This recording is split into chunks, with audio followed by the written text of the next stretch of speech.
traditional building in the capital city of Bolivia has inverted their clock so that it tells time while turning counterclockwise. As a symbol of left-wing political change, the clock of the South is based on the movement of the sun, which goes counterclockwise in the southern hemisphere. Bolivia's foreign minister says he hopes that the clock of the South will inspire Bolivians to think differently, question the rules, and be more creative. Inverted clocks in the shape of the country of Bolivia, including a territory that is disputed with Chile, were given as gifts to foreign delegations who attended the G77 summit in Santa Cruz, Bolivia.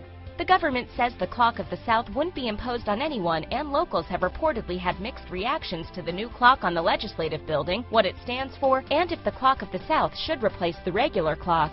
Evo Morales, the president of Bolivia, has made several changes since he came to power, including adopting a rainbow-colored flag called a huipala, which is now flown next to the traditional flag used since the 19th century. But have you realized that athletes run anti-clockwise on the track? KTN's Lynn Washira set out to find out where it all started, and if athletes have always run clockwise.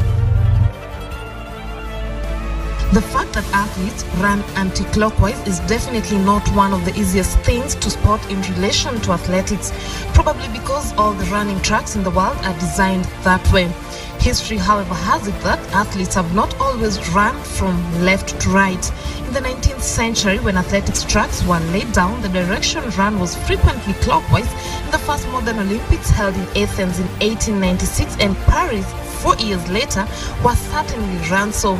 But after 1906, there were objections, as most competing countries had by then settled for anti-clockwise running.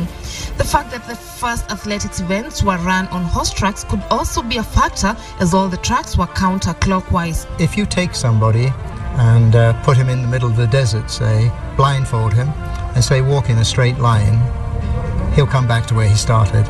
So there is a natural tendency for us to want to go to the left all the time. There's also a theory that suggests that the Scientists say human beings are born naturally left-handed because our hearts are positioned in the left side of our bodies.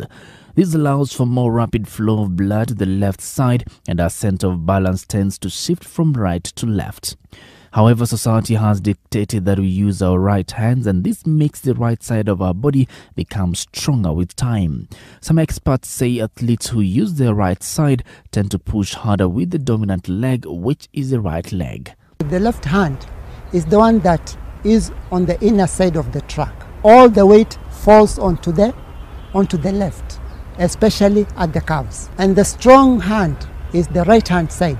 That helps balance that person. Now, this 400 meters race conducted by a Belgian professor was aimed at establishing what actually happens when athletes run in the clockwise direction.